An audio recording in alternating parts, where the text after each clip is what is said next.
welcome back to another video. If you're new here, my name's Emma, and if you're not new here, we're back for another monthly reading wrap-up, except this time I'm going to combine November and December, so we have a lot of books to cover. And also, if you're not new here, you may notice something different, and that is that my camera quality is a lot better. I have a real professional camera now instead of just filming everything on my iPhone, and I'm still getting used to it. So like if the lighting or focus or angle or audio seems off, that's because I'm still learning how to use the camera. I actually filmed this entire video yesterday, and when I went to watch the footage back, I was fully out of focus the entire time. So hopefully I'm in focus right now, and shout out to my grandparents for getting me this camera for Christmas. It means so much to me, and I'm glad that I can finally take my video and production quality to the next level to just make like better content for you guys and for myself. So without further ado, let's get into the wrap up. So at the beginning of November, I was actually finishing up my annual ACOTAR reread. So I reread A Court of Frost and Starlight and A Court of Silver Flames, both in early November. And if you know anything about me, then you know I'm absolutely obsessed with that series, and it's what got me back into reading. So obviously I rated both of those 5 stars. I'm not gonna go like too in depth with my review of those, just because I do feel like I talk about that series a lot on this channel and also over on my TikTok, and I also feel like everyone knows what that series is by now. Also, if you see something furry moving around, that's my new puppy, Willa. She is probably going to be making appearances throughout this video. But what I will say about my ACOTAR reread is that I did an audiobook listen of it. I've heard lots of great things about the graphic audios on Audible, and since I had reread it so many times, I figured I'd give the graphic audio a try and see what I thought. And I actually really enjoyed my experience with it because there's so many different voice actors, and then there's also sound effects and like background music, so it's very much an immersive experience. You almost feel like you're listening to a TV show or movie play out. So if you're like me and you love that series and you're wanting to do a reread, I would definitely recommend checking out the graphic audio version of it because I had such a fun time going through that and listening to all of it. Moving on, in November, I also read Dinner for Vampires, My Life on a Cult TV Show by Bethany Joy Lenz, and this is actually her memoir. And I don't read memoirs very often, but every time I do, I end up absolutely loving them. So comment below some good memoirs that you think I should read, because I'm gonna make it a goal in 2025 to read more of them. But if you don't know who Bethany Joy Lenz is, she was an actress on the show One Tree Hill, which is one of my all-time favorite shows. In fact, my dog is named Wilmington after the city where One Tree Hill was filmed. So obviously I was really intrigued when I heard she had a memoir coming out. It did talk a lot about her time on One Tree Hill and how she kind of broke into the acting industry, but it also discussed the struggles she went through while being a part of a religious cult. So whether or not you are a fan of One Tree Hill and just want to read it for like the behind the scenes inside scoop of all of that, or if you like memoirs in general, or I don't know if it sounds interesting to you,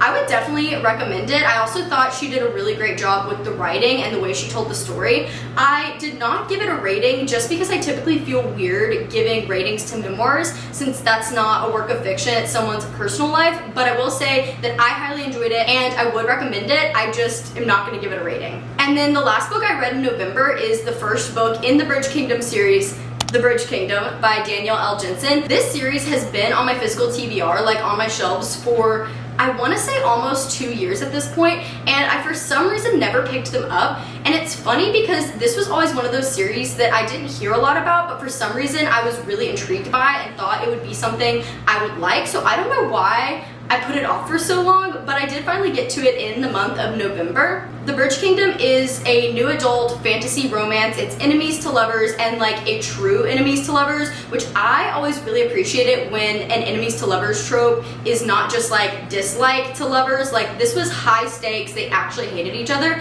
and then it was also a marriage of convenience type of situation. I did feel that the book was a little trope heavy and somewhat predictable, but I still found it really entertaining and I had a fun time reading it. I also was very surprised with how immersive immersive and detailed the world building and politics were in this book, I was kind of expecting it to be like mainly focused on the romance, and then the fantasy aspects would be just like the background. Like I thought it would be pretty simple, but I actually found myself enjoying the more fantasy elements of the story almost more than I was enjoying the romance. I ended up giving it a 3.75 out of 5 stars, just shy of a 4-star, because I do think there were some points where it felt a little slow and dragged out, and like I said, it was predictable in my opinion, but I did still really enjoy it and I had a great time reading it. If you're a fan of the fantasy genre or the romantasy genre, I feel like this would be a great one to pick up, and I flew through it pretty quick. Moving into December, I did decide to continue on with the Bridge Kingdom series and pick up book 2,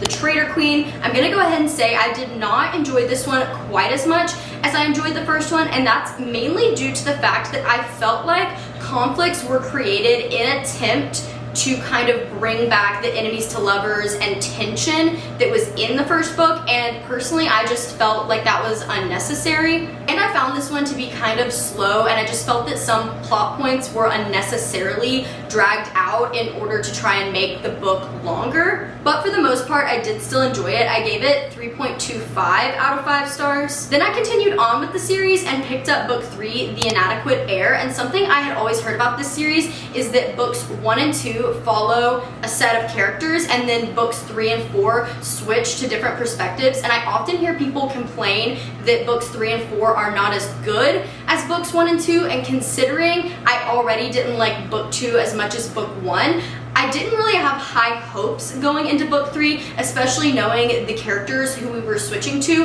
which at that point I didn't really feel like we knew that much about, and I was initially wishing for the perspectives of different side characters than what we got in the third book, if that makes sense. But The Inadequate Heir proved my expectations entirely wrong. I actually ended up enjoying it more than I enjoyed the first 2 books, and I thought the dynamic between the main characters was just so interesting and entertaining. This one was also an enemies to lovers, but I think it was done even better than the enemies to lovers in the first 2 books. It felt a lot more high stakes and intense, and I just ate up the banter between those 2 main characters. I also felt like the political plot lines were necessary to progress the story. I didn't feel like it was overly dragged out. I really enjoyed the pacing of it, and like I said, that was my favorite one out of the 3 I've read so far in that series. I ended up giving it 4 out of 5 stars, and I do plan to continue the series very, very soon. The next book I read is one that I wish I would have picked up sooner, and that is The Naturals by Jennifer Lynn Barnes. If you don't know, Jennifer Lynn Barnes is the same author that wrote the Inheritance Games trilogy, which I am absolutely obsessed with. I think I initially read that trilogy about 2 years ago and absolutely fell in love with the characters and the mystery and all the plot twists, and I was raving about the Inheritance Games on all of my social platforms, and then all of you guys started commenting on my social platforms telling me that The Naturals is even better than the Inheritance Games, so I had to find out for myself. Finally picked up the first book, and not only did I fly through it, but I felt so invested and like I was sucked right into the book. I think once I picked it up, I did not close the book until I had finished it. I actually read the entire book on a plane ride without taking any breaks. That's how you know it was a really good book. The Naturals is a YA mystery thriller, and I would describe it and often see it being described as like Criminal Minds, but with teenagers. So essentially it's about a bunch of prodigy teenagers who have different skill sets that can help the FBI. Like for example, the main character is a profiler, there's someone who can detect lies, there's someone who can read emotions, someone who's really great with statistics. So they're all taken to this academy to essentially train to be a part of the FBI. I don't know what it is, but something about the academia vibe in a mystery, I'm always going to eat it up, and this book was everything I could have hoped for and more. I'm going to be continuing on with the rest of that series very, very soon, and I have a feeling that I'm gonna fly through them. Then I read a general fiction book, Tom Lake by Ann Patchett. I actually really had no clue what this book was about, and the only reason I owned it is because it was on sale at Barnes & Noble one time, and I thought the cover was really pretty. And then I found out that Meryl Streep narrates the audiobook, so I did do this one as an audiobook listen because like, who doesn't want to hear Meryl Streep telling them a story? It's basically just about this mom telling her 3 daughters the story about when she was a professional actress. The way it's written is a little bit odd because technically it's taking place during the COVID lockdown, and this mom is sitting at home with her kids telling them basically the story of her life. But the writing style makes the book in some ways feel old-timey, and I don't know, just like the stark difference between the modern day, like talking about COVID and all of that, but then also the way they were speaking and the way it was written feeling more poetic and old-timey. It was just like weird with the way the story was being told, but then like COVID. I don't know how to explain it. I did enjoy it though. It was pretty entertaining. It felt slow at some points, but like I said, I did listen to it on audiobook, so I was basically just listening to it in the background while I was getting other things done.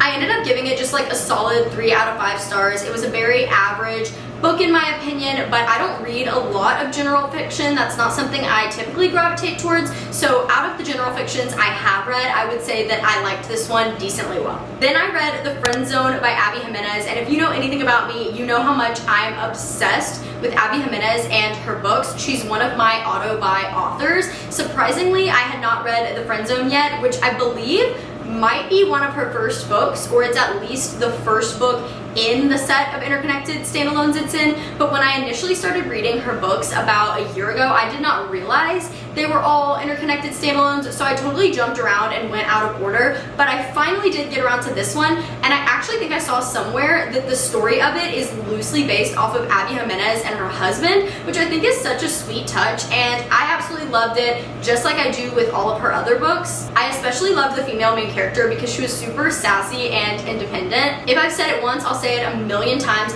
Abby Jimenez does such a great job at balancing funny, lighthearted rom-com with super emotional and realistic storylines. Like, I've never read a book of hers where I felt like the characters couldn't be real people dealing with real issues, and that's what I love about it so much. I'm gonna stop rambling and just go ahead and tell you guys my rating. I gave it a 4.25 out of 5 stars, and honestly the reason it's not like a 4.5 or higher is simply just because I read other books of hers that I enjoyed more, but that's not to say that I didn't also love this one. I just didn't love it quite as much as some of her others I've read. Then I decided to pick up Wicked, The Life and Times of the Wicked Witch of the West.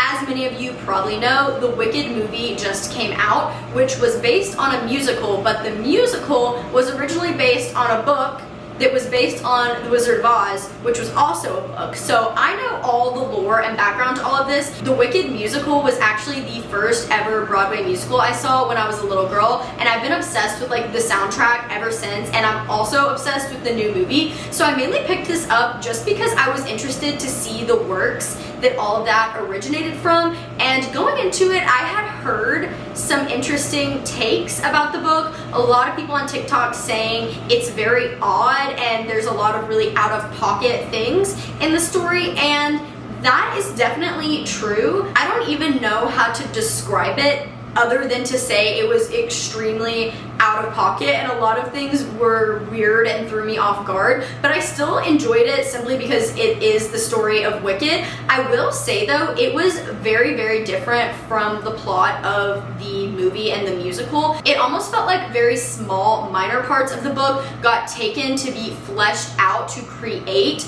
the plot line of the movie and the musical. If you're gonna read this book, do not go into it A, expecting it to be anything like the movie and musical, and B, go into it with an open mind, because it's definitely very, very weird, and I don't even know how to explain it. If you're interested in reading it, you should just go into it and see what you think for yourself. On my notes, I have this written down as a 4 out of 5 star, but honestly now reflecting on it, I feel like it was more of a 3 out of 5 star. I was definitely entertained by it, but I wasn't in love with it the way I am with the musical. But I'm thinking maybe when I initially finished it, I was just so entertained that it felt like a 4 star, so I'm not really sure what I would rate it. I definitely didn't dislike it, but like I said, it was just weird. I'm gonna stop talking about that one and move on to the next book, which was 'Tis the Season for Revenge by Morgan Elizabeth. This is a contemporary holiday romance, and every single holiday season I tell myself I'm gonna read a bunch of holiday romances because, like, obviously that's really the only time of year it makes sense to read them, but then I never do. But this year, I finally decided to pick up one, and honestly, I don't really have much to say about that book. It very much felt like a cheesy, sometimes cringy Hallmark movie, but was it entertaining? Yes. Was it smutty and spicy? Yes. Was it an easy, mindless, fun holiday palate cleanser read? Yes, and that's exactly what I was looking for when I picked it up. It's not something I'm going to be thinking about a lot. It's definitely not one of my favorite books ever, but I very much appreciate it for what it was, and it was a great book to read around the holiday season and to kind of wrap up the end of the reading year. I did rate it a 2.5 out of 5 stars, which is a pretty low rating, but as far as like cheesy rom-coms go, I would rate it higher than that. Just compared to my top favorite books ever, it wasn't that great, but like I said, it was exactly what I needed when I picked it up and what I was looking for. The very last book I read at the end of December and the last book I read in 2024 is The Assassin's Blade by Sarah J. Maas, which is the novella in the Throne of Glass series. I've actually already read it before because I've read the entire Throne of Glass series, absolutely love it, absolutely obsessed with it, and I am a firm believer that if it's your first time reading that series, you should not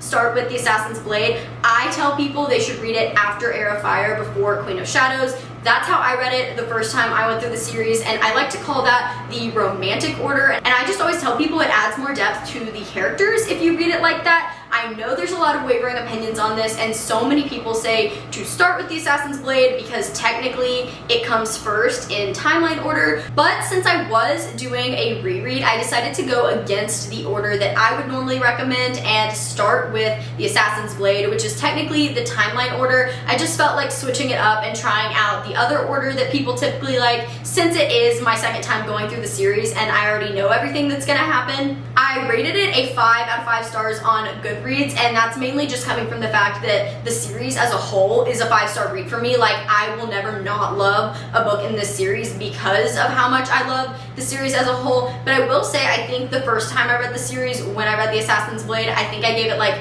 a 4-star. It's definitely not my favorite book in the whole series, but I couldn't not give it a 5-star, if that makes sense. And those are all the books I read in November and December of 2024. Comment below if you've read any of these books and what you thought of them, and also let me know what you want to see me read next. As always, I do have my Instagram, TikTok, and Goodreads linked in the description below if you'd be interested in following me over on my other platforms and checking out my content over there. Or you can head over to my channel here and see all the other videos I currently have posted, but also be on the lookout for some new, fun, exciting videos coming. Now that I have a high production quality camera, my brain is literally flooding with lots of video ideas that I want to do in the year of 2025. And don't forget to like, comment, and subscribe to see those videos when they do come out. As always, thank you guys so much for watching, and that's all for now. Bye guys!